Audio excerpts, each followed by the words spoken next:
Bonjour tout le monde et merci pour nous rejoindre. Bienvenue sur Radio Bean to Bar, la radio qui parle du chocolat dans tous ses états.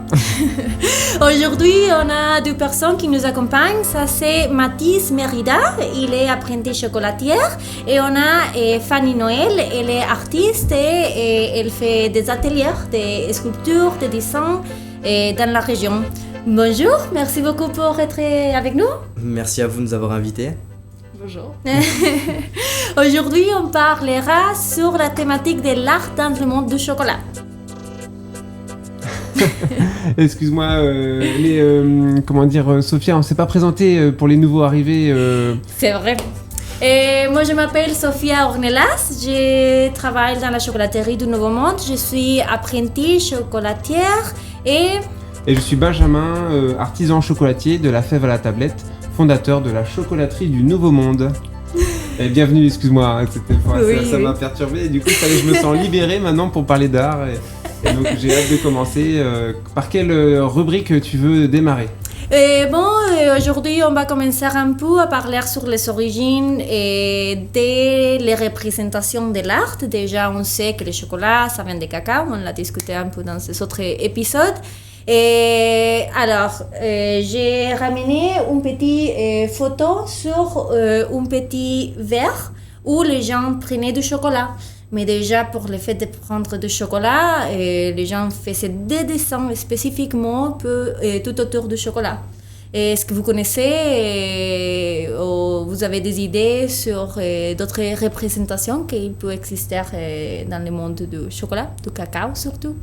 Moi j'ai des questions surtout, me dire est-ce qu'ils ont déjà peint un peu, je vois qu'ils ont déjà peint sur des gobelets, des outils utiles de tous les jours, mais est-ce qu'ils avaient vraiment une représentation de l'art comme nous on peut voir comme des tableaux, des choses comme ça? J'ai pas trouvé quelque chose spécifiquement comme ça, mais comme le cacao s'utilisait déjà très souvent dans les mondes quotidienne et surtout dans des rituels, il y a beaucoup de représentations des rituels où il y a la présence du chocolat. Justement, j'ai une petite image ici et c'est une femme qui fait le chocolat pour un rituel. Et on a ce type de dessin, oui. Oui. Et déjà, on a beaucoup de représentations aussi autour des différents dieux. Ici, par exemple, on a une petite image qui montre la dieu et la table. C'est une dieu, je ne sais pas si c'est un féminin. Une déesse. Et Mayan du cacao. Et c'est la déesse de la fertilité. Alors déjà, on commence à voir tout ce type de représentation. Mais ça, c'est l'ancienneté. Vous, dans le quotidien, comment vous voyez les chocolats dans le monde de l'art, dans le quotidien? Moi, j'en ai jamais vu en fait de représentation de chocolat dans l'art d'aujourd'hui. Ok. Plus dans tout ce qui est historique, donc comme tu disais, les dieux et déesses qui représentaient le cacao, tout ça. Mais c'est vrai que non, c'est assez rare de trouver des tableaux ou quoi que ce soit d'autre représentant l'art avec du chocolat. Plus des chocolatiers qui travaillent du coup des sculptures pour en faire une œuvre après, mais pas dans le sens inverse d'une œuvre qui représente le chocolat. Enfin moi, personnellement, j'en ai jamais vu, c'est assez rare. Oui. Ouais, c'est vrai, je te rejoins complètement sur l'analyse, c'est maintenant que j'avais jamais imaginé, c'est plutôt c'est le chocolatier qui va vers l'art que d'autres formes d'art qui vont représenter le chocolat. Après, il y a certainement des tableaux modernes où ils ont avec les premières machines ou des choses comme ça, mais c'est pas spécialement connu, en tout cas, du grand public, quoi. Moi, j'en ai jamais vu. Ouais. Moi non plus, et je trouve ça assez intéressant, du coup, quand tu m'as proposé de venir, j'ai regardé un peu l'historique du travail du chocolat en tant que matériau d'art, et je trouvais que c'était justement hyper surprenant que le chocolat est passé de représentation à matériau. Et qu'il n'y a plus du tout ce côté ritualistique aujourd'hui dans la consommation de chocolat. C'est vrai. Et moi, c'est un truc qui m'interroge beaucoup aussi, c'est comment est-ce que le chocolat c'est devenu quelque chose d'aussi précieux à quelque chose d'aujourd'hui toujours aussi précieux, mais complètement différent dans ses usages. et dans ses représentations. Mais bon, peut-être que je devance un peu la Oui, présentation. non, mais c'est bien, c'est complètement ça. Et aussi pendant ma recherche, j'étais surprise de que chaque fois que j'ai cherché de différentes façons, et je ne pouvais pas trouver beaucoup d'informations de représentation. Mais en même temps, dans les jours à jour, je regarde des représentations de chocolat et dans des autres matériels, comme par exemple Matisse, il y a un petit cadenas, comment ça se dit, porte-clés Un porte-clés, ouais. de chocolat. Et je me rappelle que plus petit, j'avais une robe avec des chats et petit barre de chocolat. Et on a beaucoup cette image, mais comme de la barre, et c'est plus comme un accessoire. Ouais, et puis un rappel plus à la consommation, que là on est sur une approche sacrée, avec où finalement l'art il va servir le rituel. Et ça c'est notre approche que juste nous rappeler au fait vous pouvez manger un carré de chocolat, enfin il y a quelque chose de plus subtil quand même. Et moi je suis émerveillé de voir ces œuvres anciennes avec justement autant de noblesse et puis de préciosité justement pour le cacao, parce qu'on voit plus quand même le cacao que le chocolat, parce que le chocolat étant moderne, hein, c'est une fabrication récente. Et voilà, j'ai beaucoup de respect, d'admiration pour ce qui est ces pièces-là. Voilà. Et j'ai beaucoup lu sur la conception qu'avant il avait du chocolat très proche aux pierres précieuses comme les jades par exemple. Et que dans ce type de culture, c'était vraiment quelque chose d'assez précieux. Et le plus proche que j'ai arrivé à trouver dans le monde moderne, c'est comment on utilise les couleurs chocolat pour donner onctuosité. Et j'ai mis quelques petites images, par exemple, sur comment les différentes couleurs dans les chocolat au lait, chocolat noir, ça donne vraiment une élégance, une onctuosité, et même que parfois on cherche d'avoir ces textures brillantes, ces textures même souples, fondantes, parfois dans les sacs à main, tout ce type d'accessoires. Mais entre le cuir et finalement et le cacao ou le chocolat, il y a vraiment des couleurs très, très proches, et donc ils jouent là-dessus. Ouais. Et c'est vrai que ça donne une gourmandise à la chaussure. C'est un terme qu'on peut utiliser aussi pour définir une couleur.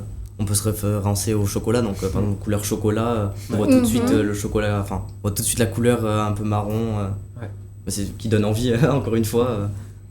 Tout à l'heure, tu parlais d'onctuosité. Ça m'a fait penser qu'aujourd'hui, du coup, à l'époque aztèque et maya, le chocolat, c'était vraiment hyper spirituel. C'était ce qui reliait aux dieux, d'où l'utilisation en rituel. Et aujourd'hui, je trouve qu'il y a quand même un symbole hyper de luxe, mais aussi un peu de sensualité au chocolat, d'où le côté un peu... Bien sûr. J'arrive pas à associer le chocolat à quelque chose de... Enfin, autre chose que de la sensualité, l'onctuosité.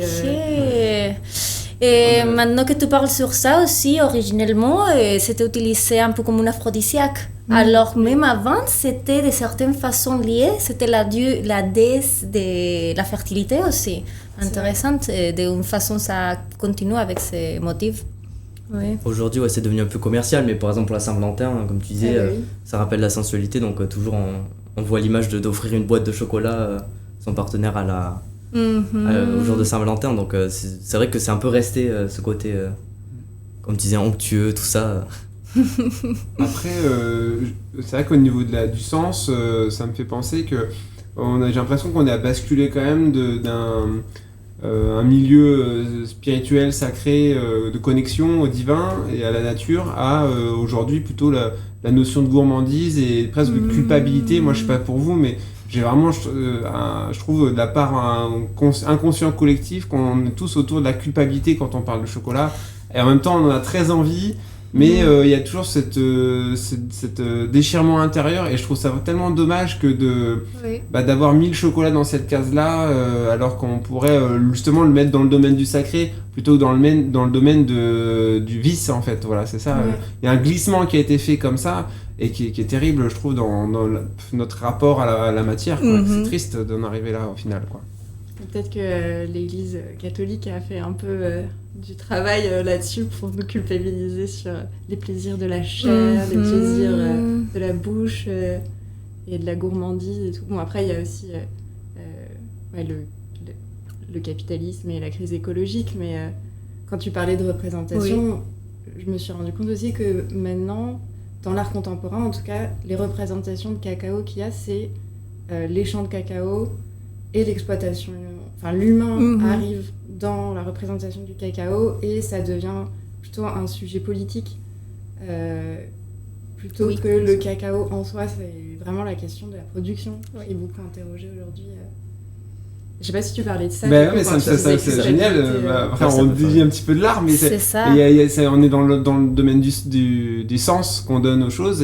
Et en fait, finalement, est-ce qu'il n'y aurait pas un lien presque subtil entre le fait qu'aujourd'hui, on exploite la terre, on exploite des gens pour faire un produit moi, je verrais plutôt le problème du chocolat dans le vice. C'est finalement pas forcément de la faute du cacao, mais tout ce qu'on va y ajouter autour et la manière dont on l'a produit, on a traité les gens et la terre pour le faire. Et donc, j'ai l'impression, en tout cas, nous, avec notre travail à la chocolaterie du Nouveau Monde, on arrive comme à finalement faire sortir les gens de cette sentiment de culpabilité, de les remettre dans le sacré. Parce qu'il y a une émotion qui passe quand on fait des dégustations, c'est assez dingue d'ailleurs. Bon, c'est pas systématique, mais des gens un peu ouverts ou disponibles à ce moment-là, il y a vraiment une émotion de joie, d'amour, de plaisir, mais sincère, tu vois, et profond. Et du coup, je pense qu'on a un peu cette mission-là, enfin moi je me donne cette mission-là, que de renverser les choses et pour les remettre dans le bon ordre. Et donc voilà, en passant par un cacao qui est bien, enfin pour moi il y a vraiment un lien entre dès le départ comment on va le produire et nous la continuité de cette chaîne de valeur en fait. Voilà, donc c'est un peu ma théorie. Et quelque chose qui je trouve très intéressant dans le monde des bean to bar, c'est que la représentation c'est surtout de la cabosse de cacao.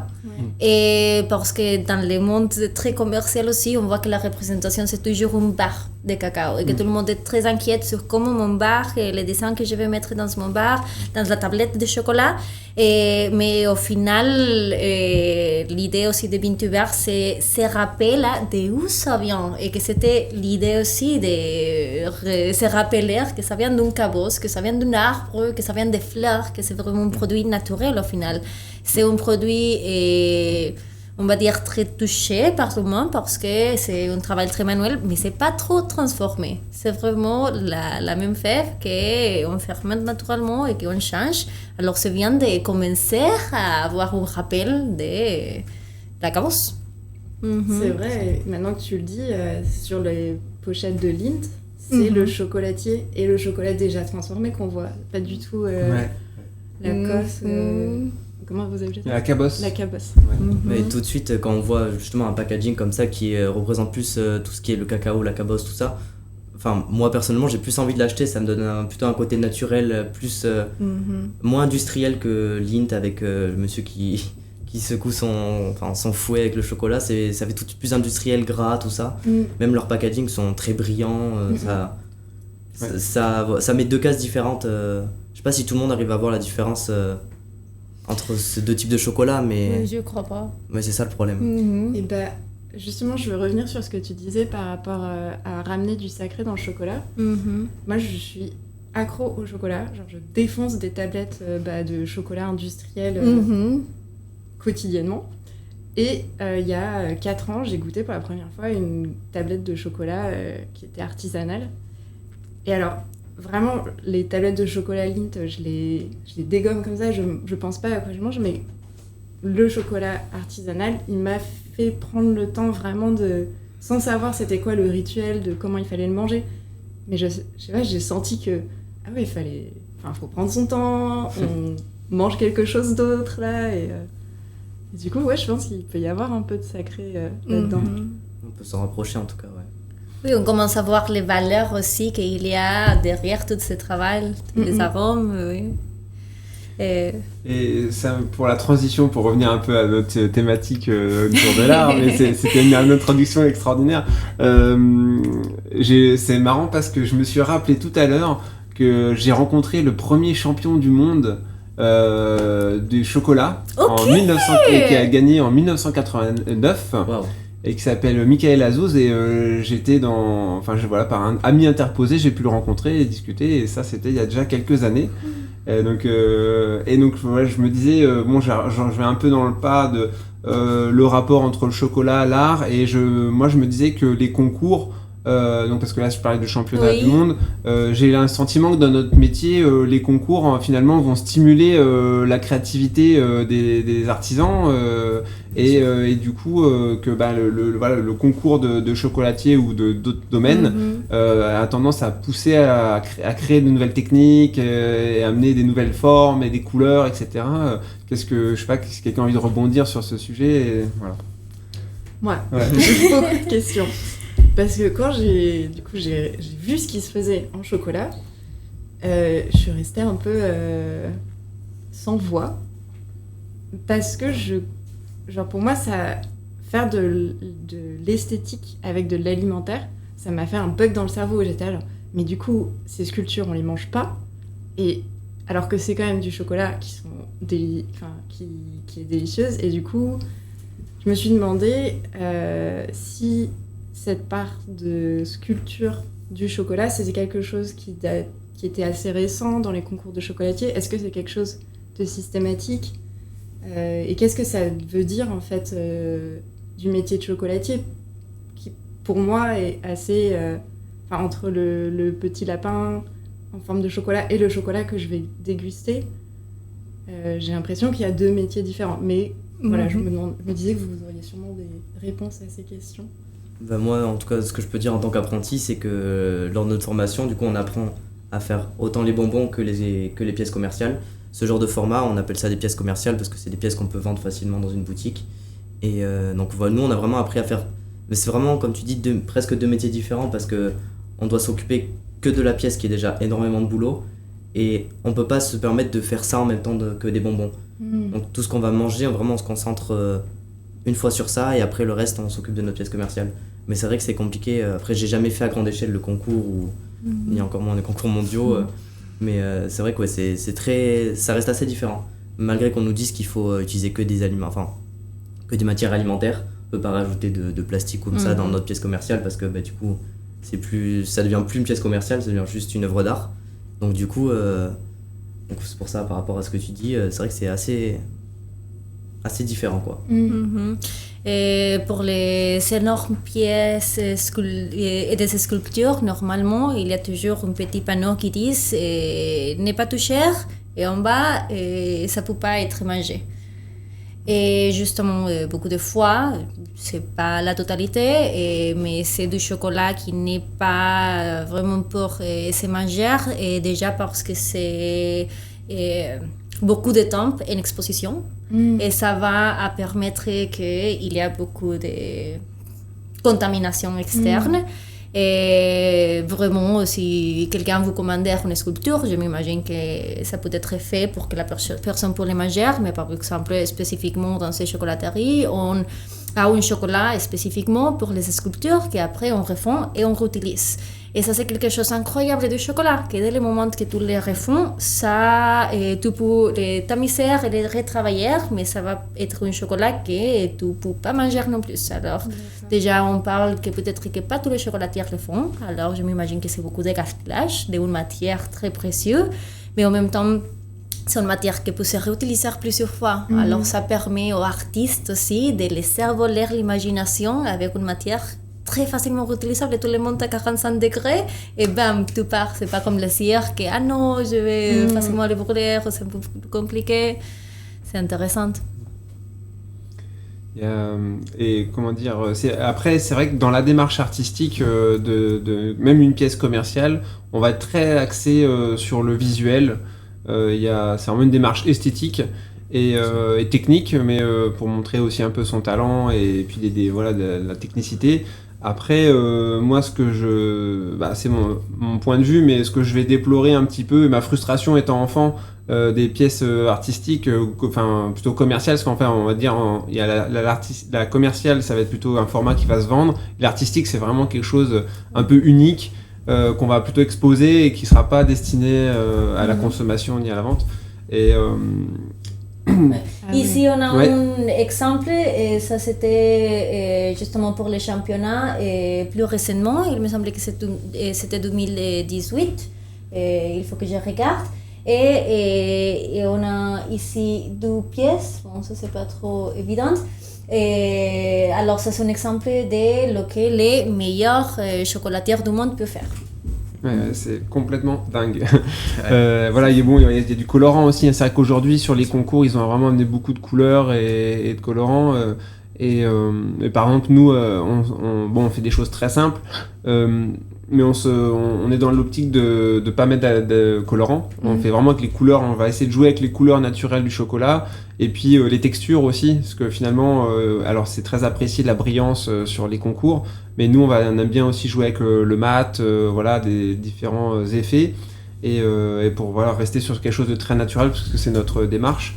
Et ce que je voulais dire, pour revenir sur un souvenir d'enfance, c'est que voilà, on a quelque chose de très joli posé sur la table, et en fait, quand on va venir casser, gustativement parlant, en fait, on a juste du chocolat simple. Et moi, je trouvais ça absolument frustrant parce que j'adore avoir des noisettes, du praliné, des choses comme ça. Et en fait, il n'y avait rien de tout ça, c'était juste du chocolat comme une tablette. Donc, moi, mon approche avec là, on complexifie avec Mathis qui a rejoint en tant que chef de production. Comment dire, l'idéal pour moi, c'est d'avoir un peu de gourmandise aussi dans les pièces commerciales pour avoir un effet de surprise. Enfin voilà, c'était mon petit point de vue, quoi. Et aussi, ça devrait être un peu le but d'utiliser un chocolat qui est de la même qualité que le reste des tablettes, parce que c'est vrai que beaucoup de chocolatiers vont utiliser des chocolats d'origine pour les tablettes, mais un chocolat très commercial pour les pièces commerciales. C'est ça. Ouais, Qui sont pourtant vendus au même prix après, en termes de poids. Voire plus parfois, parce que moi ça représente beaucoup de travail, hein, tu l'as dit, c'est vite beaucoup de temps de préparation, de faire une série, mais c'est vrai que en plus voilà, c'est clair qu'on a... je trouve qu'on peut s'améliorer gustativement, associer les deux, mais c'est sûr que ça monte encore aussi la qualité, et est-ce que tout le monde est prêt à mettre un prix supérieur? Enfin, c'est un débat de chocolatier, ça. Non, mais c'est sûr, pour les clients, ça dépend qu'est-ce qu'ils veulent. Si c'est pour offrir, c'est vrai que c'est mieux de... Ça dépend, si c'est pour des enfants, par exemple, c'est vrai qu'ils préfèrent que ce soit un peu gourmand, tout ça, alors que si c'est vraiment pour l'exposer, l'avoir, pas utile d'utiliser des bons chocolats, mais... Le plus souvent, c'est pour être mangé, donc souvent, c'est bien qu'il soit fourré et tout ça. Il y a quelques pâtissiers là, que j'ai en tête, par exemple Pierre Hermé, qui avait créé un œuf, mais à l'intérieur, la couche était assez épaisse, elle devait faire comme 5 cm comme ça. C'était du praliné, donc des croustillants pralinés. Et en fait, chaque étage de l'œuf, c'était un insert un peu différent. Donc c'était super intéressant de voir, même il s'était quand même appliqué sur le design. Bon, c'était quand même des choses moulées. Il n'y avait pas de pièces à assembler, mais ça restait moulé, mais c'était quand même le design des moules qui était assez sympa. Donc on connaît qu'ils font des efforts. Et est-ce que ça requiert une dextérité particulière ou des techniques particulières de faire de la sculpture par rapport à faire du chocolat en tablette? C'est deux métiers, c'est deux métiers différents qu'on peut cumuler en tant qu'artisan ou artiste, mais personnellement, par exemple, moi je me sens plus artiste du goût et des textures dans le côté vraiment alimentaire que le côté artistique. Je suis très mauvais en fait, je serais même pas capable de faire la pièce qui est ici, et voilà, j'ai l'humilité de le dire, et en fait c'est des choix après professionnels de est-ce qu'on a la fibre artistique ou pas pour se lancer, et moi c'est pas mon cas. Voilà. Par contre ça va être plus mon domaine, on va goûter après. Moi je suis artiste du goût. Pour moi, c'est un très récent découvrement. Je ne savais pas du tout qu'on pouvait faire des choses de façon facile avec du chocolat, et je commence à découvrir, et chaque fois que le chef me dit « Ah oui, mais tu peux faire une fleur juste comme ça », et je me dis « Quoi, juste comme ça? Laisse-moi essayer !» Et alors pour moi, c'est quelque chose que j'ai très très hâte de faire. Déjà, j'étais très contente qu'ici ils m'ont laissé de faire déjà une pièce à mon dessin pour Noël, et c'était génial de commencer à avoir l'idée dans ma tête. Et moi je suis pas une personne très artistique, et les résultats j'ai beaucoup aimé. Et c'était long parce que j'ai pas encore les côtés techniques, mais c'était pas tout à fait difficile. Il faut juste apprendre chaque technique. Et je m'imagine un peu comme dans le reste, juste beaucoup de planification. Et après, la matière, au final, si tu sais un peu jouer avec le chocolat et comment le bouger pendant que ça refroidit, ça commence à être une matière très, très intéressante pour la création. Et du coup, qu'est-ce que ça dit? Enfin, déjà, est-ce que l'épreuve de la sculpture est toujours présente dans les concours de chocolatier ou pas? Ben, il y a différents types de concours. Tu vas avoir alors c'est sûr que si on va sur un concours artistique, oui, mais tu as aussi des concours de tablettes de chocolat pure origine, ultra simple. Il y a des concours sur tous les domaines en fait. C'est un petit peu comme, je sais pas, comparé sur quel autre domaine on pourrait imaginer. Il y a plein de disciplines en fait. C'est des disciplines différentes et chacun va là où il se sent le plus à l'aise et avoir envie d'aller quoi. Et puis après le concours, nous en tant que chocolatier ou même professionnel, parce que moi j'ai fait des concours de pâtisserie étant en formation et c'est hyper stimulant en fait. C'est un peu comme un concours j'imagine d'écriture ou même toi t'as des concours d'art aussi qui existent. Je connais rien du tout. Ah ouais, voilà. Ouais. Il y a plein de concours sur des thèmes ou pas ou complètement libres. J'en ai jamais fait. Mais oui, j'imagine que du coup, tu vois aussi ce que les autres font et que ça stimule à te dépasser. Ouais, c'est ça. En fait, je pensais que pour être, par exemple, meilleur chocolatier du monde, il fallait avoir une épreuve de sculpture, une épreuve de goût, une épreuve de machin, en fait, il fallait cocher toutes les cases pour devenir meilleur chocolatier du monde. Et je crois que ça devrait être un peu plus comme ça, mais la vérité c'est que en France, mais c'est comme ça aussi dans tout le monde, les chocolatiers, normalement, c'est une personne qui achète les chocolats finis, qui les font et qui les transforme, et soit dans des tablettes ou dans des sculptures et différentes formes. Mais c'est justement ça qui devrait commencer à changer, parce qu'il y a tout un processus derrière qui est la transformation, et la plupart des chocolatiers n'ont pas, même pas l'opportunité d'apprendre ces processus de transformation. C'est très récent que ça a commencé à changer, et c'est justement ça qu'il manque, parce que beaucoup de fois, on n'a même pas goûté une fève de cacao avant d'être transformée. Et si on ne comprend pas d'où ça vient, les goûts, tu ne vas pas pouvoir, comme chocolatier, être dans un concours où tout le monde compare les palais gustatifs. C'est quelque chose que je crois que ça devrait commencer à changer, mais dans la réalité, on commence à aller plus dans l'autre côté. Déjà, on voit ces concours. Et je vais vous montrer quelques photos salon du chocolat. Le salon du chocolat au Paris. Et ça, c'est un des événements plus attendus par tout le monde. Ça, c'est le défilé de chocolat. Et c'est un concours où des chocolatiers doivent désigner des robes qui vont être vraiment portées par des gens. Ils peuvent utiliser quelques autres types de matériel, mais il y a des chocolatiers, par exemple, qui utilisent que du chocolat. Et chocolat mélangé avec je ne sais pas combien de milliers d'ingrédients différents pour que ça puisse tenir, pour que ça puisse bouger. Il y a beaucoup de gens, par exemple, qui commencent déjà à mettre beaucoup de représentations. Et justement, cette année, il semblait qu'il y a eu beaucoup de gens qui ont commencé à utiliser des fèves de cacao. Et ça, c'est une représentation déjà un peu différente, mais on continue avec les chocolats, comment on peut les transformer encore plus. Je trouve ça passionnant, tout ce qui est la mode. Ils ont réussi quand même à allier mode et chocolat, qui sont métiers qui sont vraiment compliqués, autant l'un que l'autre. Donc c'est quand même fou qu'ils aient réussi à mélanger ça, de savoir, comme tu disais, pour jouer sur les textures, pour jouer sur...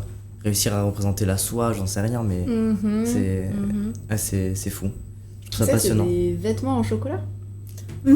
Soit en chocolat ou avec des pièces de chocolat. Dans ce cas, par exemple, on a des tissus avec des petites pièces de chocolat, et d'un autre côté, c'est plus une représentation de chocolat. Et sûrement, il doit y avoir du chocolat dans les... Des pièces comme une espèce de broche, on dirait, pour le monsieur aussi, là, sur son épaule, là, ici, ouais. Mais c'est vrai qu'il y en a des robes beaucoup plus chocolatées, disons, ou...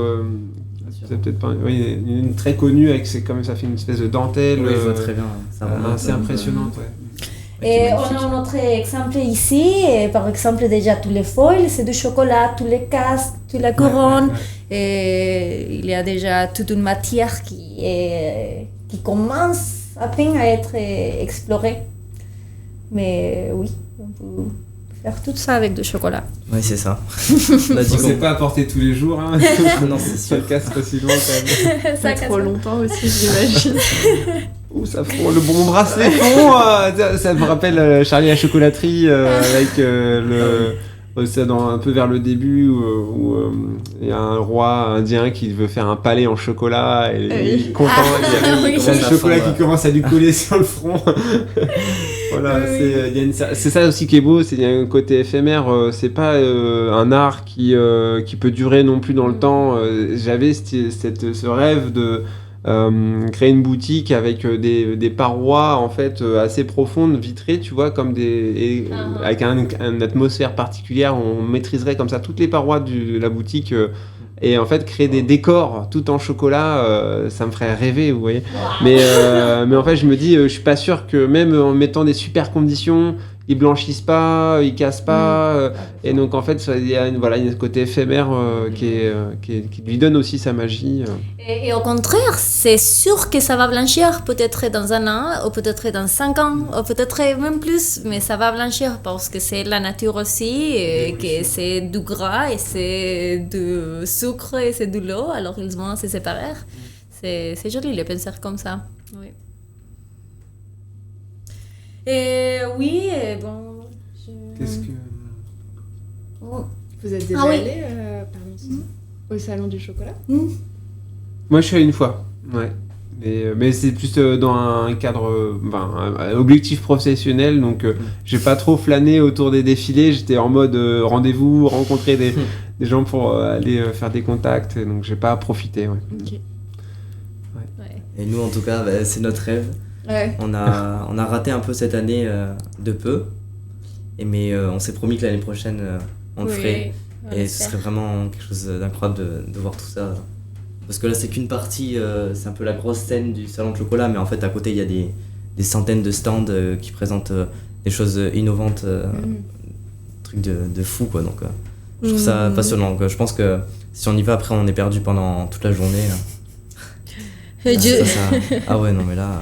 Et moi, j'ai une question pour toi, Mathis. Donc, Sophia m'a dit que tu travaillais sur une espèce de mémoire ou une recherche, un dossier de recherche. Comme ça. Ok.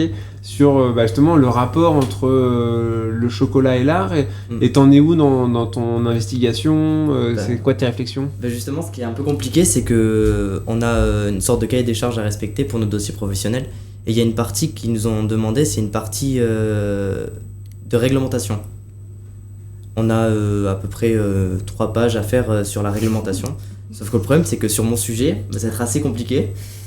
Donc, mon sujet, c'est l'art et le chocolat, donc parfait dans le thème. Sauf que pour trouver quelque chose sur la réglementation entre l'art et le chocolat, c'est très très précis comme sujet, donc ça va être assez compliqué. Du coup, je me suis dit plus me tourner vers la réglementation, vers le chocolat, uniquement sur le chocolat, et parler plutôt d'histoire de l'art et d'essayer de faire un mix des deux, parce que je sais très bien que je pourrais pas trouver quoi que ce soit. Et les règlements des concours, tu vas sur les règles des concours. Ouais, j'y avais pensé, mais le problème c'est que ça reste assez court quand même. Ouais. Les concours, c'est très spécifique, et en faire 3 pages dessus, ça va être compliqué. Avec tous les concours qu'il doit avoir après. C'est ça, l'évolution des règlements des concours. C'est intéressant parce que en fait, figure-toi que je suis allé voir justement, je me dis tiens, je vais essayer de trouver. Je voulais trouver en fait une photo du premier champion du monde du chocolat. Quel était son travail en 1989 et avec quoi il a gagné. Et aujourd'hui, avec quoi on gagne, hein, pour montrer je voulais voir l'évolution en fait de la technique, la créativité, etc. Et j'ai pas trouvé d'archives comme ça sur Google en faisant 5 minutes de recherche. Et donc franchement, je trouve qu'il y a un travail d'archives hyper intéressant de savoir comment ce premier concours est né et ensuite comment il a évolué. C'est en lien avec l'art. Enfin, je sais pas si tu veux faire le taf, ça m'intéresse. Bien sûr, le mieux que ce serait de rencontrer les gens qui l'ont vécu. Ouais. Pour savoir. Des photos, encore. Oui, les gens qui ont fait les photos, ce sera encore plus fou. Mais de savoir, de rencontrer ces gens pour qu'ils nous disent d'eux-mêmes ce qu'ils ont vécu, ça peut servir aussi comme de reportage, donc en fait de témoignage plutôt. Donc ça peut valoir beaucoup parce que c'est très important, un témoignage, en tout cas c'est réel quoi, c'est concret. Donc c'est vrai que dans ce genre de dossier ça peut être vraiment utile. Mais bon, ça va être assez compliqué de trouver partout dans la France, de chercher partout en France ce genre de je pourrais peut-être retrouver son contact à Michael Azouz, et en regardant, il a 81 ans, donc il est encore vivant et encore temps. Donc si tu veux prendre ta voiture et puis aller jusqu'en Franche-Comté, il est à Vesoul exactement. Voilà, donc un peu de route, mais ça vaudrait ça serait un moment historique à vivre. Ça c'est sûr. Et déjà, même pour tout qui est CAP, BTM, la réglementation a beaucoup changé. Et déjà, nous, par exemple, on ne peut pas utiliser aucun type de couleur, même pas naturel, pour l'examen. D'accord. Et dans le BTM, il me semble qu'il peut utiliser des couleurs que naturelles et très spécifiquement. Et justement, c'est une représentation de comment ça continue à changer. Ouais. Oui, c'est assez limité en termes de palette de couleurs. Parce que c'est des couleurs donc naturelles, donc ça va être difficile de trouver toutes les couleurs qu'on puisse imaginer, mais surtout moi j'ai en tête là, j'ai pensé, c'était mon professeur qui m'avait appris ça, que la couleur blanche, donc le colorant blanc avait été très très réglementé parce qu'ils avaient découvert que c'était quasiment le plus cancérigène de tous les colorants, c'était le colorant blanc. Donc du coup je sais que nous au lycée en tout cas on nous avait interdit, donc on pouvait plus commander, on pouvait plus en utiliser, ils étaient venus le jeter, tout ça. C'est vrai que c'était vraiment très réglementé sur le blanc. C'est récent, alors ça datait de l'année dernière. Ah oui, c'est ça. Sur le blanc. C'est quoi là? J'ai oublié le nom de la substance. Oui, je m'en souviens plus, j'étais en train de la chercher aussi, mais de l'oxy, quelque chose. Ah ouais, c'est ça exactement. Et je me souviens, moi j'ai fait une mention complémentaire en pâtisserie en 2013. Et mon prof de pâtisserie en utilisait pour colorer, il était là, c'est bon. Non merci, ça va. Heureusement j'avais déjà cette conscience du naturel en me disant non, pas de colorant pour moi. Donc ça, là, ils vont nous inciter plus à ne pas les utiliser du coup. Après, c'est sûr que sur des pièces, ça devient vite fade. Je trouve les couleurs. Bon, après, il y a quand même une bonne palette de couleurs sur les chocolats, mais ça reste quand même très terne. Enfin, nous, on peut pas se permettre d'utiliser des chocolats comme le rubis ou tout ça. Donc, on n'a pas trop de couleurs. Ça reste très blanc, lait, noir. Oui, pour nous aussi, on n'utilise pas les rubis, alors que les pièces sont vraiment un mélange de deux couleurs. Ça me fait penser, je trouve, on joue pas assez avec des textures et faire des apports justement du cacao. C'est ce qu'on a fait, on a tenté de faire avec Mathis, notre responsable de production, sur une pièce autour de. On avait fait en fait comme des cultures en mandala en bas d'une cité dans un arbre. Enfin bref, on a déliré. Et on a fait une petite vidéo d'ailleurs que Edgar a montée qu'on a publiée sur le Instagram de la chocolaterie. @chocolaterie du Nouveau Monde. Merci Sophia. Et en fait, les bases pour faire les cultures, justement, on a utilisé le cacao. En fait, il a comment dire, collé des écorces de cacao sur certaines, du gruau sur d'autres. Et je trouvais on est encore dans la thématique du chocolat, et pourtant on amène des jeux de textures, visuels, de couleurs aussi, parce qu'en plus selon les cacaos, il n'y a pas du tout les mêmes couleurs de gruau et c'est encore plus marqué, je trouve, que le chocolat, toutes ces subtilités du grain, et du coup je trouve qu'on pourrait plus encore aller chercher justement ces jeux-là avec d'autres matières naturelles et alimentaires, et qui en plus amèneraient d'un côté ludique à la dégustation, parce qu'on aura des différentes textures, quoi. Oui, et comme tu dis, même avec les cacao, les gruaux, ça va porter déjà de la croustillance, c'est intéressant. Et toi, Fanny, ça te donnerait envie d'essayer de sculpter avec du chocolat? Parce que, alors à la fois, juste avant que tu me répondes, mais à la fois on a des techniques comme ça qui sont de moulage, donc en fait on utilise des moules c'est assez simple entre guillemets à partir du moment où on maîtrise la cristallisation du chocolat, mais il y a aussi des techniques de sculpture du chocolat en fait où on va venir, on peut avoir un bloc, couler un bloc de chocolat et après venir vraiment curer, couper comme des ciseaux à bois, tu vois. Et il y en a qui font à partir de gros blocs en fait une sculpture juste en taillant, etc. Il y a plein de façons d'approcher la matière, quoi. Alors tu parles avec quelqu'un qui est absolument fanatique des matériaux, et j'avais jamais considéré le chocolat comme un matériau. Et maintenant que t'en parles avec les textures et tout, je me dis mais en fait il y aurait plein de moyens de faire des moulages que après tu peux réutiliser sur ton chocolat en partant soit d'éléments naturels ou pas, mais du coup si tu fais des moulages, tu as la possibilité d'avoir quelque chose qui est comestible et qui est pas avec des branches d'arbres, tu vois, mais qui pourrait avoir des textures folles. Et aussi, genre, au niveau de combinaison des textures, j'imagine avec différentes températures, j'imagine que tu peux faire aussi différentes... Enfin, je sais pas, juste mon imagination, là, elle part super vite. Et je me demande comment c'est possible de faire différentes textures, différentes formes. Est-ce que tu peux faire quelque chose qui part comme ça ? Est-ce que tu peux le mouler dans du plastique et laisser le plastique reposer d'une certaine façon ? Comment est-ce que tu soudes ? Enfin, voilà, j'ai plein de questions. Et du coup, oui. Mais c'est ça qui est incroyable parce que c'est facile à souder, parce que c'est qu'avec du chocolat et vraiment, c'est comme tu dis, tu peux utiliser n'importe quelle matière naturelle pour lui donner des formes et textures, c'est génial. Après, il y a une certaine fragilité quand même dans le fait de souder. C'est pas comme, il n'y a pas la même résistance de matériaux comme du métal ou la souplesse du plastique. Donc ça casse facilement. Par exemple, un choc thermique, comme passer d'une pièce froide à une pièce très chaude. Rien que ça, le chocolat il va se dilater, se rétracter et crac, ça va casser les points de soudure. Et on a fait l'expérience il y a 2 jours, une pièce, elle a perdu 3 éléments en 10 secondes parce que on lui a fait un choc thermique, tu vois. Donc il y a une sensibilité, et justement ce côté éphémère est très présent. Et ça me fait penser à un projet que j'avais imaginé, mais qui a juste resté à ce stade-là.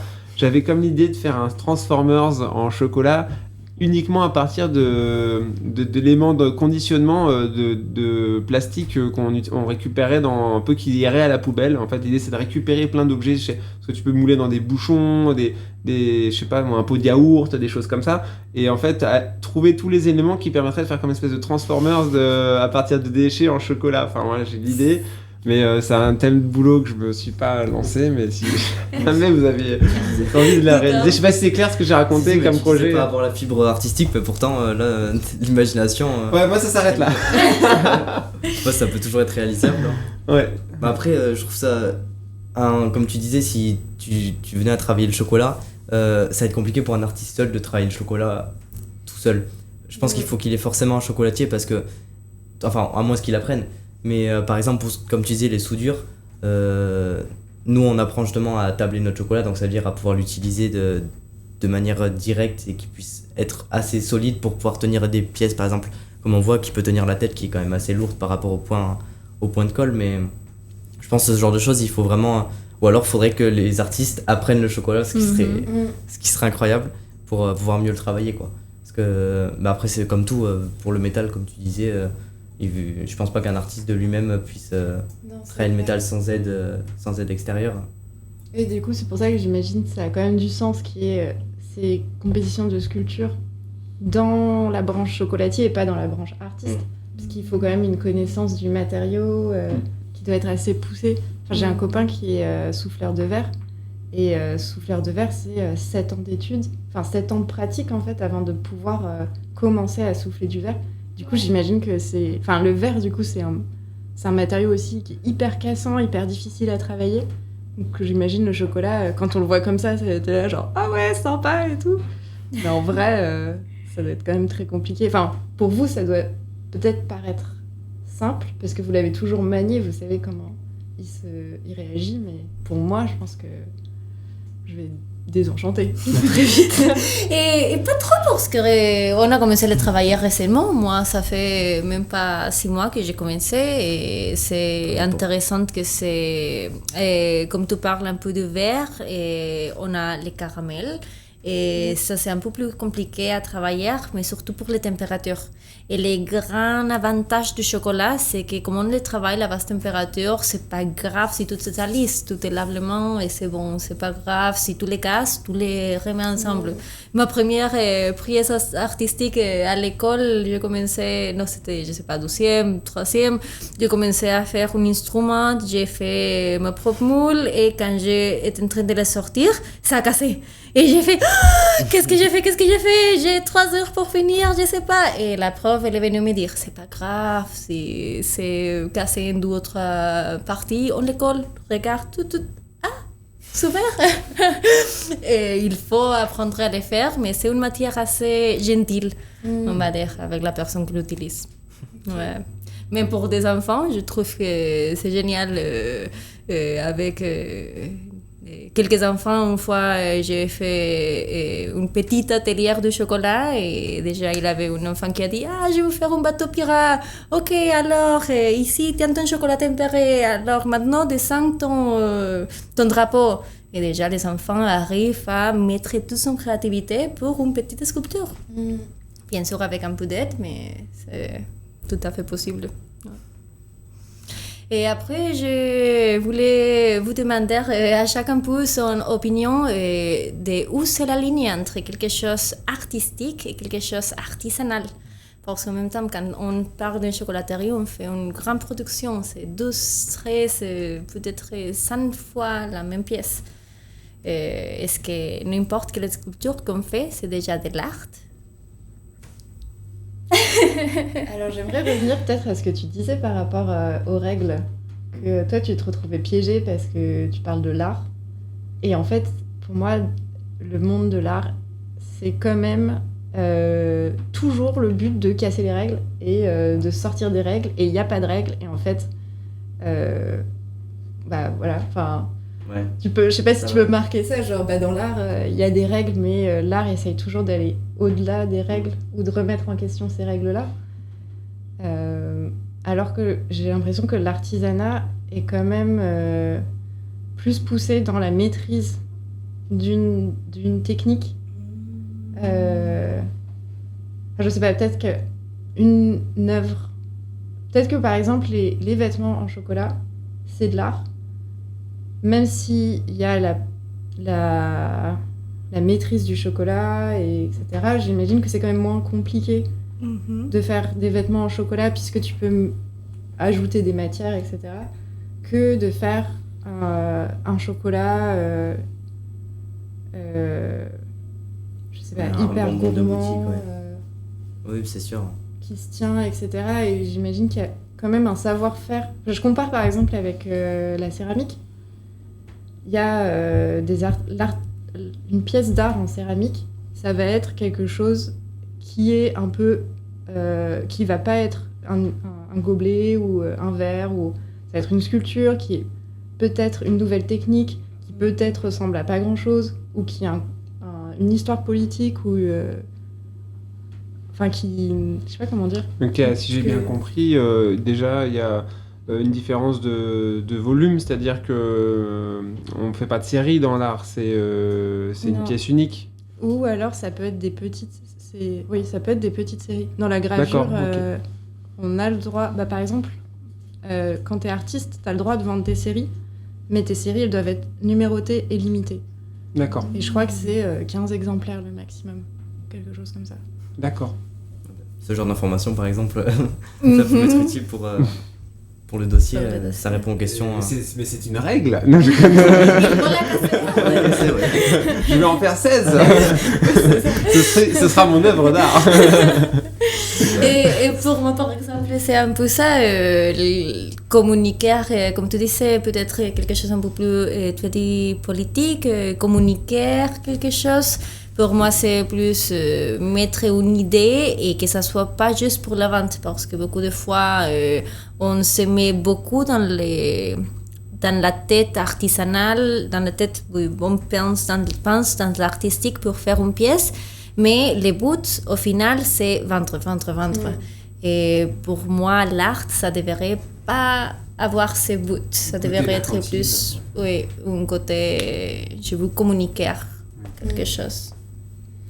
Ça, c'est un peu le problème de l'art contemporain aujourd'hui, c'est que ça devient aussi très mercantile, avec quand même des pièces qui doivent rester uniques. Et en fait, ça devient assez compliqué pour les artistes de rester créatifs et en même temps de vendre. Et du coup, tu fais de l'objet, mais tu fais de l'objet unique. Enfin, c'est quand même Je trouve qu'il y a un peu un serpent qui se mord la queue dans l'art contemporain. Et alors que pour moi, l'artisanat, ça va aller chercher peut-être dans la perfection d'une technique ou dans la perfection ou la perfection du goût ou Par exemple, la perfection de la maîtrise de la sculpture en chocolat. Quand l'art, c'est peut-être genre l'expression, oui, ce que tu disais, une idée ou un sentiment ou une poésie. Après, finalement, pour moi, les deux s'entremêlent, surtout en tout cas chez l'artisan plutôt, puisque bon, après, il y a artisan aujourd'hui, sous le mot artisan, on a aussi les plombiers. Bon, même s'il y a une maîtrise du matériau, du geste, etc., de la compréhension de la matière. Mais dans notre cas, en tout cas, de chocolatier, on a à la fois une démarche artisane d'artisan de produire quelque chose de qualité, de manière avec nos mains, etc., à petite échelle. Et puis, et en même temps, moi, j'ai envie de raconter une histoire, d'émouvoir les gens, parce que je pense qu'il y a aussi un côté de l'ordre de créer une émotion. Et donc, en ça, il y a un côté artistique, comme finalement même un gobelet qui va être sculpté ou peint sur tout le tour. Pour moi, ça met le côté objet utile, ça va être l'artisanat, et le côté décoration autour, ça va être de l'art. Et finalement, les deux s'entremêlent, et je trouve ça, c'est ça qui est le plus beau. C'est pas contre juste le pur art, mais ce que j'aime dans l'artisanat, en tout cas, c'est d'amener le sens, l'utilité et le sens. Voilà. Pour moi, c'est assez flou en fait. Ça a été vraiment divisé en deux, l'artisanat et l'art. Okay. Je vais vous dire une bêtise, mais à une époque donnée. D'accord. Et alors que en vrai, il y a des choses qui sont quand même très très similaires dans le fait de manipuler des matériaux, de l'expression personnelle à travers la maîtrise d'une technique. Et après. Dans mon expérience d'artiste, j'aime bien aussi faire de l'artisanat, mais j'arrive pas à tenir la répétition.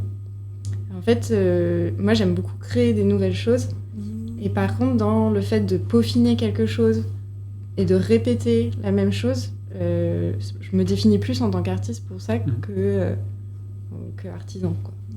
Je sais pas si vous vous sentez comme ça, vous. Moi, ce que je trouve, c'est que justement les chocolatiers, par exemple, on prend l'exemple des chocolatiers, je trouve qu'ils recherchent toujours à se renouveler, justement. Donc c'est ça qui peut être intéressant, de mélanger un artiste qui veut toujours se renouveler, jamais refaire la même chose, et d'un chocolatier qui est obligé pour des raisons financières, pour des raisons de clientèle, tout ça, de refaire tout le temps les mêmes produits. Donc j'ai trouvé, en faisant des recherches pour mon dossier, j'ai trouvé quelques pâtissiers qui faisaient alors j'ai pas le mot en français, des feats. Des collaborations. Des collaborations, voilà, merci. Des collaborations avec des artistes. Là, par exemple, on avait un exemple de Pierre Hermé, encore une fois, qui avait fait sa collection de Noël avec un artiste qui était spécialisé dans le dessin de cristaux. Enfin, il représentait tout ce qui était les cristaux, les pierres minérales, tout ça.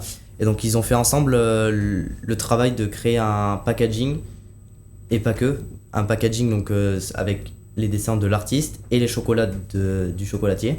Mais sur les chocolats, ils ont quand même réussi à imprimer, pareil, les cristaux du fameux artiste. Et il y en a plein comme ça de pâtissiers qui ont fait des collaborations avec d'autres artistes pour créer des nouveaux produits et pour à la fois booster la chocolaterie et booster l'artiste et se faire connaître. Donc c'est pour ça que j'ai pris ce sujet, parce que je trouve ça même incroyable, même pour la pâtisserie. Il y a des pâtissiers qui ont fait ça pareil sur leurs gâteaux, et comme il y a plein de nouvelles techniques de nos jours, comme des imprimantes sur des biscuits, voilà, pour créer des choses, je trouve ça incroyable. Donc voilà, un des exemples. Un biscuit avec une imprimante 3D alimentaire, c'est assez dingue. Ouais, comme une sorte de biscotte, ouais. On dirait, jamais goûté d'ailleurs. Moi non plus. C'est ce genre de choses qu'on peut retrouver dans les salons, des choses innovantes. Après, à voir est-ce que c'est bien ou est-ce que c'est pas bien. C'est vrai que c'est autre chose. On n'a pas pris nos boîtes de la chocolaterie d'ici, du Nouveau Monde, mais on a travaillé pour 2 emballages, on a travaillé avec des artistes pour les illustrations. Et c'est vrai que on aurait pu faire dans l'idée, les codes luxe, de faire juste un logo, un fond noir très sobre, machin. Mais ça me tenait à cœur de mettre aussi un support d'expression pour quelqu'un. Et du coup, là, on en a fait des séries conséquentes, puisqu'on a fait imprimer plein de boîtes. Mais je trouve ça chouette d'avoir ce lien-là et puis c'est de créer une histoire et donner un espace d'expression à un artiste sur nos emballages. Voilà, pareil, c'est l'idée, c'est de créer une émotion, d'aller... et d'ailleurs, je vais aller les chercher parce que c'est juste à côté. Et parce qu'on a fait deux packaging complètement différents où c'est pour moi c'est une forme d'expérience aussi de voir les gens comment ils réagissent, vraiment comme un artiste en fait, tu vois, d'un petit peu qu'est-ce que ça va générer chez les gens.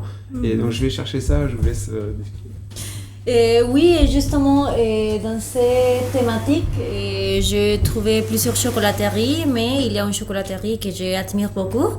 C'est une chocolaterie de l'Autriche.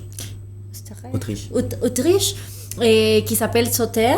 Et depuis qu'ils ont commencé, ils travaillent avec un designer qui fait chaque emballage d'accord à les chocolats qui est dedans. Et ça, je trouve très intéressant comme une expression sur le chocolat. Et par exemple, ici, on a quelques exemples. Et déjà, ils vont faire une mousse. Et déjà, l'emballage te parle un peu sur les textures, les pistaches. Et c'est une autre image complètement différente. C'était une texture différente, une sensation différente. Et on est en train de parler d'une chocolaterie qui s'appelle Sauter. Ah oui, Sauter, je connais, oui. Oui, et je trouve incroyable. Ils ont commencé à faire aussi parfois des visages. Ils ont une variété énorme des emballages. Et après, j'ai trouvé un magasin de fashion, de mode, qui a commencé à faire des emballages de chocolat en s'inspirant de différentes robes de défilé. Alors, c'est un peu ce côté de reprendre quelque chose qui s'est fait dans la mode et dans l'art. Et finalement, on a une autre chocolaterie d'art, c'est une chocolaterie des États-Unis qui travaille en collaboration avec des différents artistes. Et pour chaque origine, ils choisissent un artiste différent pour lui donner un peu aussi une voix, une collaboration. Et en général, ils sont des artistes un peu plus abstracts. Mais l'idée, c'est quand même que ça te parle un peu sur les contenus du chocolat. Ouais.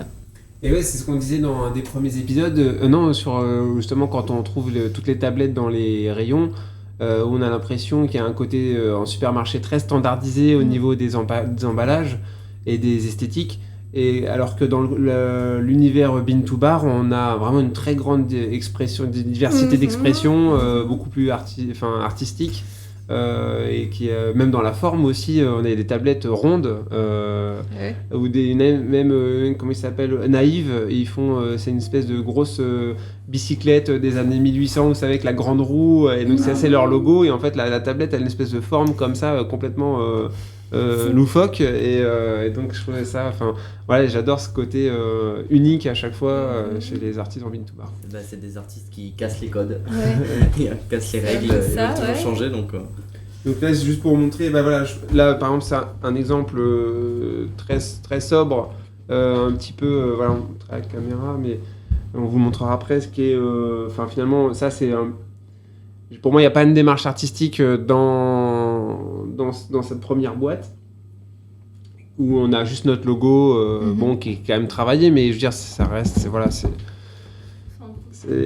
on n'a pas collaboré avec un artiste, quoi qu'on a fait appel à un graphiste qui a fait les 4 pictos, et il y a quand même finalement une démarche, un talent et une forme. Et puis après, du coup, ça par exemple, pour vous montrer, et puis on montrer la caméra après. Et donc ça, c'est après, c'est vrai que c'est un tableau qui a été commandé en fait par nous-mêmes en disant voilà, on veut ça, et on a travaillé ensemble avec une artiste locale de La Fouillade.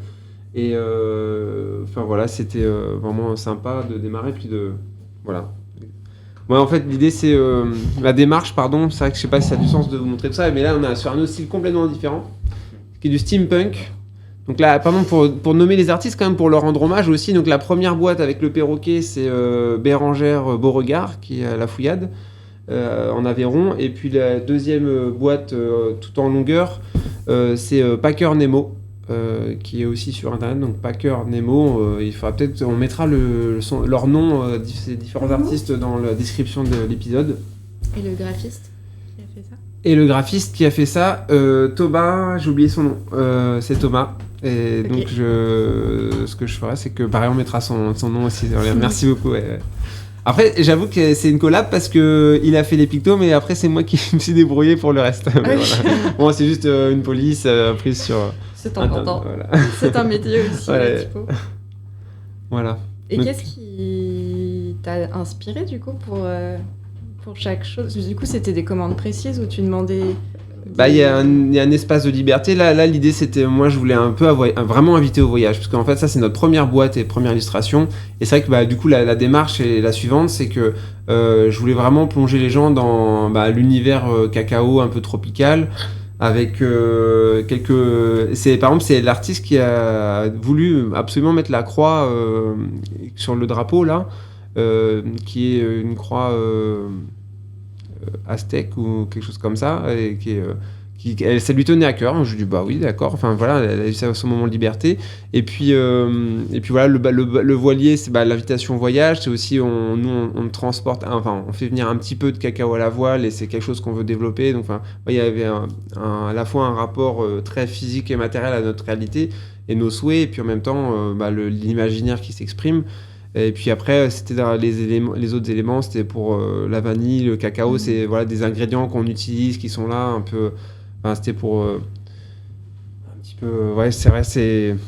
Je sais pas, c'est une alchimie. Moi, je vais donner des pistes comme ça, puis après, elle a travaillé dessus et on a avancé petit à petit comme ça. J'ai pas tellement trop influencé, je trouve, le projet. Après, enfin voilà, c'est tout. Ouais, je suis pas clair. Et pour l'autre? Et l'autre, alors là, j'ai donné aucune instruction moi-même.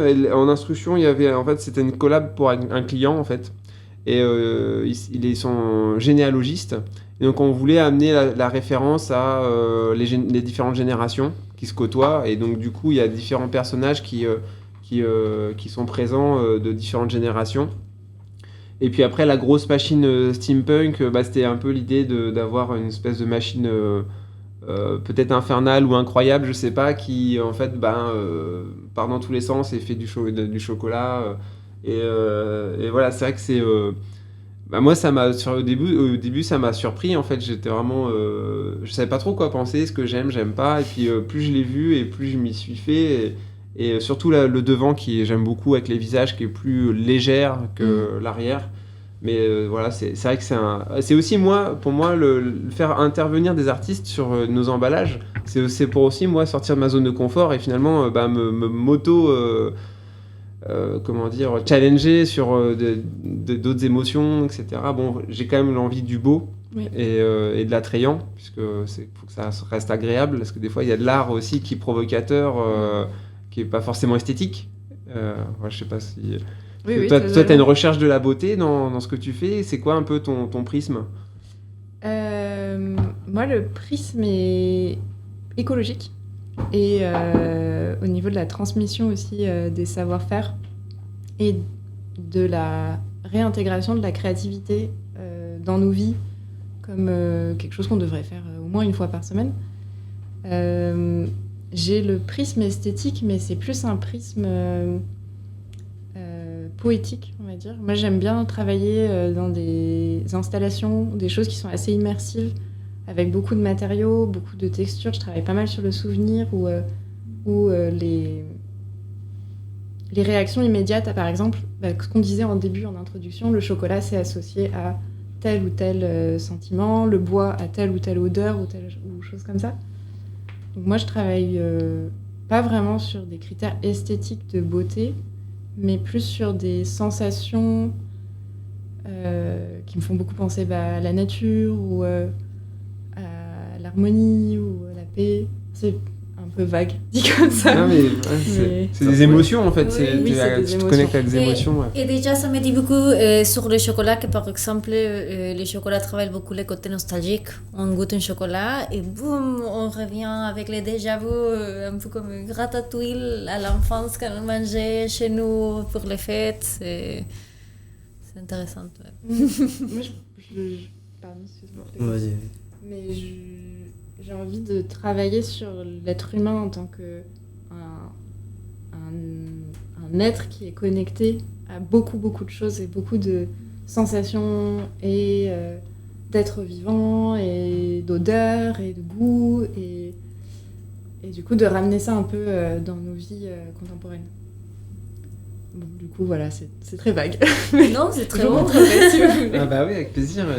Et on mettra le lien aussi de ce que tu fais dans la description de l'épisode. Parce que moi, ça m'intéresse profondément. Ce que j'imagine de ce que tu me dis, c'est l'envie d'aider à la reconnexion finalement de notre nature profonde, quelque chose comme ça. Ouais, totalement. D'aller un peu à l'encontre de la société contemporaine qui est très consumériste, l'objet, par exemple la ville où tu as du béton. Et en fait, voilà, quand on considère à l'échelle planétaire ce que c'est la Terre et ce qu'on est nous, on n'est pas que du béton. Et je pense que c'est important pour notre santé mentale, notamment, de se reconnecter à d'autres choses comme les matériaux, la matière, le goût, les odeurs, etc. Voilà. Ça se rapproche beaucoup de la chocolaterie du coup, donc très... Je pense que c'est pas, mais en fait... Ouais, tu devrais vraiment te lancer dans ça, créer un nouveau projet ou... C'est compliqué Enfin, je sais pas si c'est compliqué d'inventer quelque chose de nouveau dans l'art, mais ça peut être en rapport avec le chocolat justement, faire un mix des deux inédit qu'on n'a jamais entendu parler, ça peut être un projet, même pour des chocolats écologiques, ça...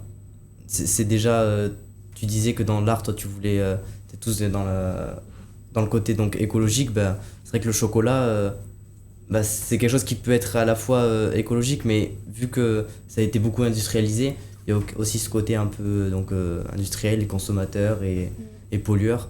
Donc c'est vrai que ça se mixe, je trouve que ça se mixe bien les deux et que ça pourrait vraiment vous donner quelque chose d'incroyable. Un message fort. Oui, non, ça me fait penser beaucoup, comme tu disais, d'utiliser les autres produits dans la chaîne de la production de cacao, comme les tisanes de cacao, c'est les écorces qui normalement se jettent et maintenant on retrouve que ça peut être utilisé dans le chocolat, mais même comme matériel artistique, c'est encore un autre matériel qui donne beaucoup de texture, mais aussi beaucoup d'arômes à une pièce. Vous voulez dire ? Et en fait il y a de vrais gros enjeux dans l'univers du cacao et comment dire, nous on a à cœur de sensibiliser les gens et donc on le fait à notre façon et donc d'associer un travail, une démarche artistique avec aussi qui ramène d'autres personnes, etc. Enfin, tu vois, de mixer deux milieux comme ça, on peut porter un message plus fort sur justement sensibiliser à nos valeurs qu'on partage dans ce podcast. Et donc c'est hyper inspirant et ça donne envie de créer des ponts en fait avec d'autres disciplines pour aller justement propager la conscience en fait. Parce que nous, ce qu'on souhaite, c'est que les gens soient conscients de ce qu'ils mangent, et d'où ça vient et comment c'est fait, pour pouvoir faire des choix libres et éclairés et mieux se respecter et respecter les autres, quoi. Et puis même, on avait ouvert sur justement les usages rituels du chocolat. Enfin, c'est quand même... Il y a quand même une histoire qui est incroyable du chocolat. Et enfin, du coup, moi, j'ai envie de m'y plonger plus. Parce que je trouve que ça dit beaucoup de choses sur notre société, mais sur les sociétés d'avant, sur notre relation à la nourriture. Et le chocolat, c'est de la nourriture ou pas vraiment? Parce que... voilà, plein de choses. Non, mais c'est vrai, on a beaucoup de sujets sur la culture à parler. On pourrait rester des heures, partir dans tous les sujets différents. Ça serait pas l'heure de la dégustation. On a choisi aujourd'hui les plats gourmands avec l'idée et justement de que une façon de représenter l'artisanal, c'est aussi le mélange des goûts, des textures, des arômes. Alors, on a choisi les produits préférés de Benjamin. On va commencer avec la plaque gourmande de les noisettes. Et justement, l'idée, c'est d'avoir ce mélange de textures. Tu veux la décrire?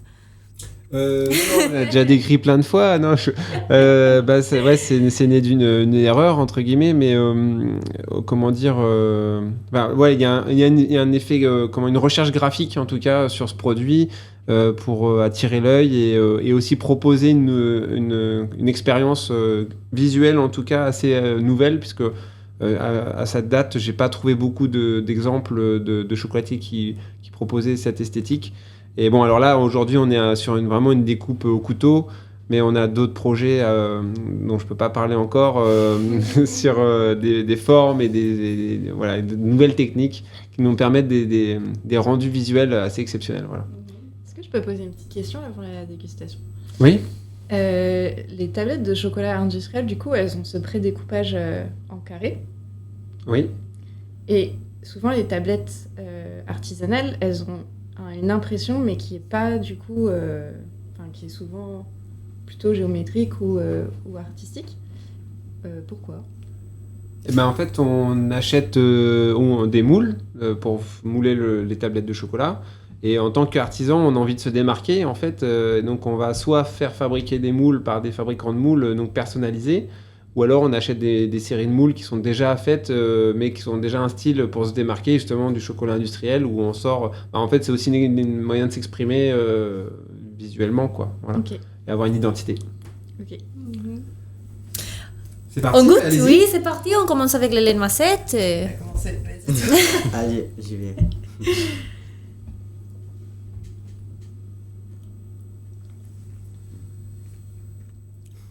Mhm.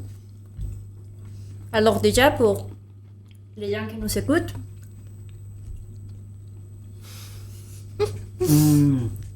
je vais décrire un peu la texture. On est sur une plaque gourmande. Ça, c'est un remplissage de praliné.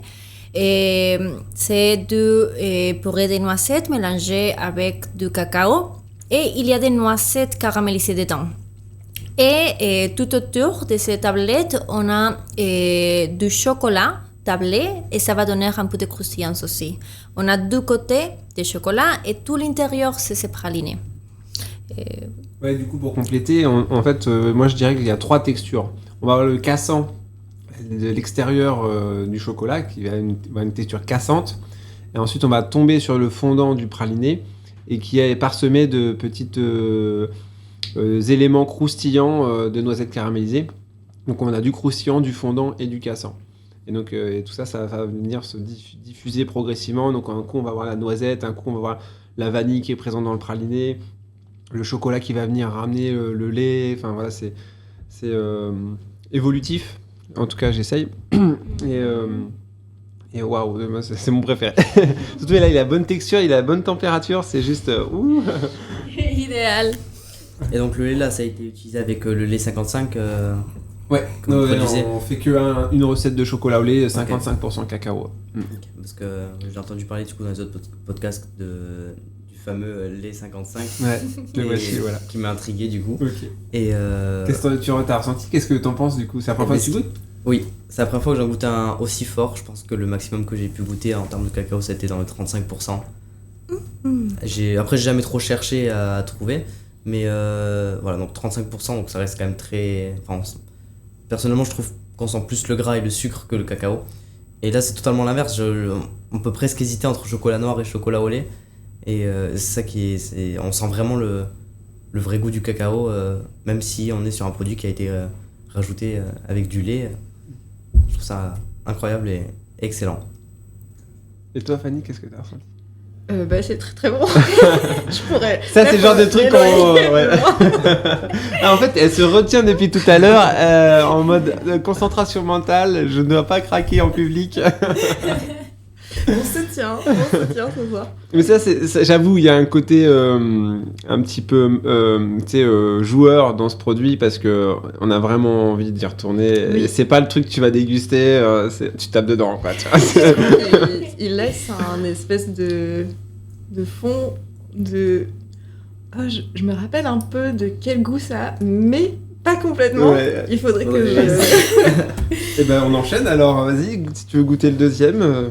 Tu veux le présenter avant? Ah oui. Oui, on va à continuer avec la plaque gourmande mocha. On l'appelle mocha parce que l'intérieur c'est un praliné mélangé avec du chocolat noir et c'est enrobé. Bon, les tours et tout autour, on trouve du chocolat blanc qui s'est fait maison aussi. Les couleurs, ça va être un peu vers l'orange parce qu'on utilise que du sucre roux. Et comme dans les chocolats blancs, il y a du lait, on l'appelle mocha.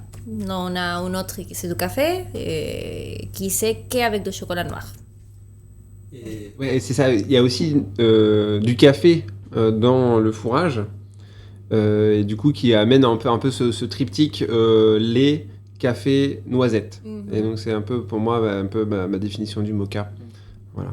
Le café, il est en grains ou il est, En fait, on met les grains de café qu'on a torréfiés nous-mêmes dans la meule de pierre au moment où on va fabriquer le chocolat ou le praliné en l'occurrence. Donc en fait, on va faire un praliné noisette café. Et en fait, l'intérêt des meules de pierre, c'est qu'elles vont venir broyer très finement le café où tu vas pas le sentir en texture. Par contre, il va libérer son vrai goût café qu'on a au nez. Quand on va moi, ce que je préfère dans le café, c'est quand on vient venir sentir les grains torréfiés.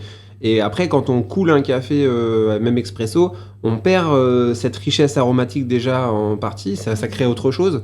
Et là, je trouve qu'en mettant les grains entiers, même si on les prébroie, vraiment, la matière elle-même café dans la meule à sec, on va pouvoir retranscrire ces arômes-là. Donc c'est assez riche. Mais probablement que cette tournée-là, on a eu fait une erreur de dosage. Donc c'est probablement très doux en café par rapport à ce qu'on fait d'habitude. Voilà. Et déjà, c'est intéressant parce que la température maximum à laquelle on arrive dans ces machines, c'était entre 45 et 50 degrés centigrés. Degrés Celsius. Degrés Celsius, merci. Et comme maximum, et ça permet d'éviter l'évaporation de ces arômes. C'est pour ça qu'on arrive à les garder. Puis même en général, on bosse c'est encore plus froid que 45, on est plutôt autour des 38, 40. On travaille à froid. Pardon, je suis toujours en train d'en rajouter une. Mais c'est vrai, c'est comme maximum. C'est bien qu'on résiste un peu plus moins. Cette fois-ci, je vais partager avec Edgar un peu de motivation.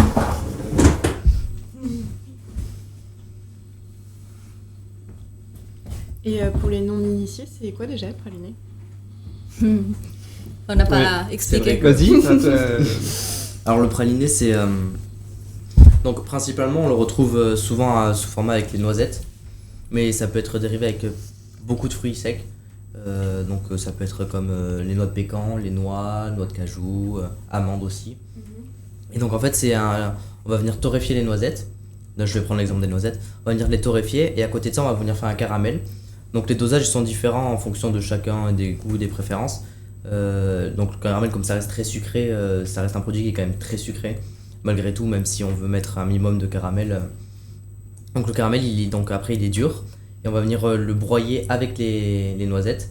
Et c'est ce qui va, en fait, on le met dans une machine qui a une hélice et les hélices elles vont venir broyer et rendre ça très fin. Et en fait, plus ça va tourner et plus la noisette elle va rendre son gras, parce que tout ce qui est oléagineux du coup c'est très gras, on peut en faire des huiles, c'est pour ça qu'il y en a beaucoup. Et donc ça va rendre son gras et ça va devenir une pâte un peu plus liquide, de plus en plus liquide selon comment on va la battre.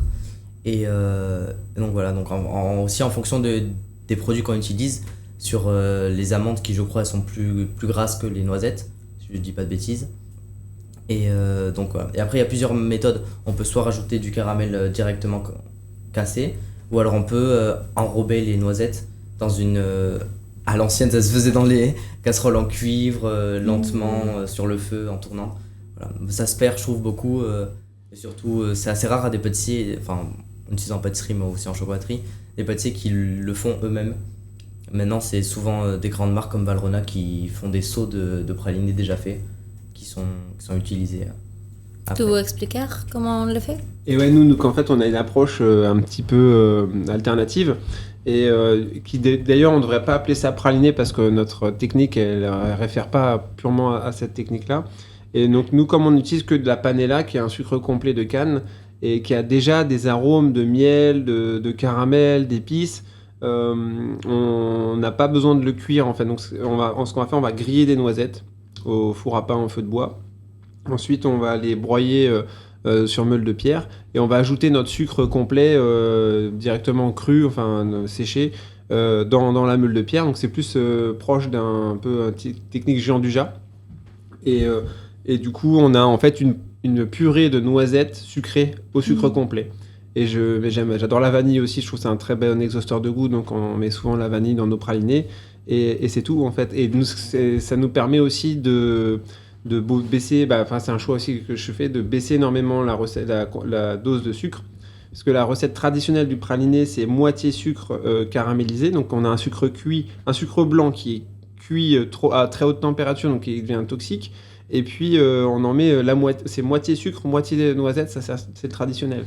Donc c'est extrêmement agressif pour l'organisme et c'est extrêmement sucré. Et donc nous on est vraiment à une démarche opposée, on met la moitié du sucre et on met du sucre complet qu'on ne cuit pas. Voilà un peu les grandes différences qui permettent d'avoir un produit différent. Voilà. Totalement. Et comme dernier plat gourmand, on a les cacahuètes. Je l'ai mis aussi parce que je pense que c'est un jus de goût très intéressant et de texture. Alors ici, on va voir un praliné cacahuète et un extérieur de chocolat noir. Mais notre praliné cacahuète, ça va être légèrement salé. Aussi, à l'intérieur, on va trouver des grouets de cacao qui vont rajouter encore avec des petites bâtonnets d'amandes et un peu de croustillance. Tout un voyage. Vas-y. Je pense que je l'aime déjà, celui-là. Bon, tu peux prendre un deuxième. Après, la caméra éteinte, on éteint la lumière et tout va disparaître. Ça va pas survivre, c'est sûr.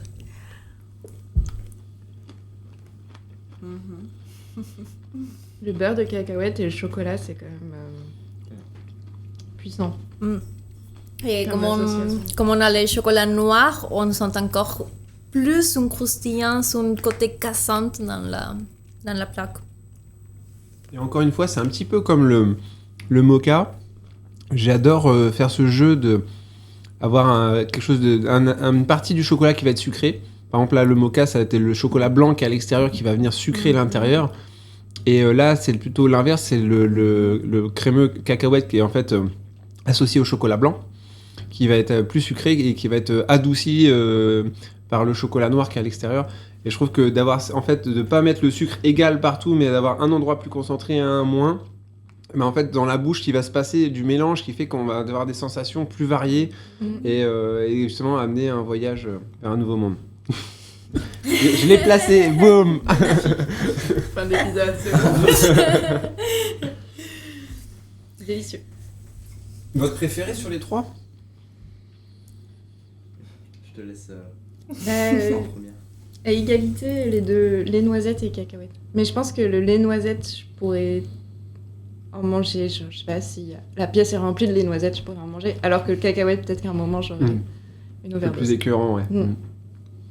Moi, j'aime beaucoup le café, surtout quand il est subtil, comme ça dans les chocolats, j'adore ça. Donc le mocha, c'est quand même un de mes préférés. Et après, le lait noisette, ce que j'aime beaucoup, c'est du coup le côté que j'avais jamais testé, en fait, un lait aussi fort en cacao, et j'aime vraiment ça. Je pense que la tablette juste de chocolat lait 55, je pourrais moi aussi en manger toute une pièce sans problème. Et moi aussi, le lait noisette, j'adore ce côté fondant, mais surtout parce que c'est très intense en chocolat, alors ça me permet de ne pas m'arrêter. Avant, je n'aimais pas du tout le chocolat salé, et c'est à base de les cacahuètes que j'ai commencé vraiment à l'apprécier. Alors j'aime beaucoup, mais ça ne peut pas être encore mon préféré. Oui, le lait noisette pour moi aussi. C'est immuable. C'est ma Madeleine de Proust en fait, le praliné noisette chocolat au lait. Et donc c'est vraiment c'est ce que je préférais toujours. Et pour moi c'est un petit rappel aussi au chocolat chaud. Ça j'aime beaucoup. Ah oui. Et bon, merci beaucoup pour être avec nous. C'était très intéressant cet épisode. Et oui. Moi je suis ravi également de votre présence. C'est vrai que ça a amené plein de réflexions ouvertes comme ça qui n'étaient pas prévues évidemment, et Et donc c'est vraiment un plaisir d'avoir un échange qui je pense peut-être un peu long, mais je me suis régalé, donc merci beaucoup. Merci à vous. Merci de l'invitation. Et ouais, c'était super intéressant.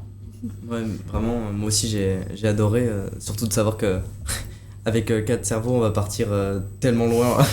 On a réussi en quelques heures, Oui. à partir très très loin dans des sujets complètement différents et variés. Je trouve ça incroyable, donc merci à vous.